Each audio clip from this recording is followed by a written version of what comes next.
đồn te u kan lấy sinh nhung đồn te u kan hun kan dê đồn te u kan hun kan do in do nên mùa te u kan sinh ra mây tu hi cây chuông ca đón chi na si oh oh oh oh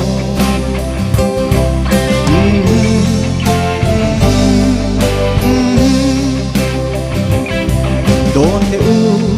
kan nun kal sia đồn te u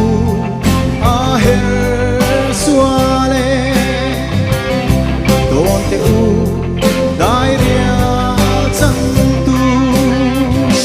in do nên mùa te u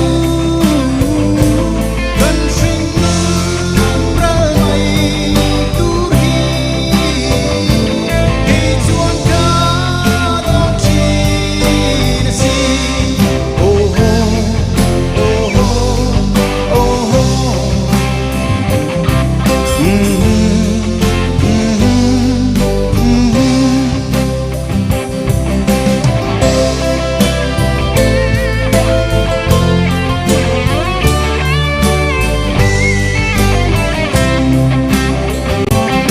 đồn te u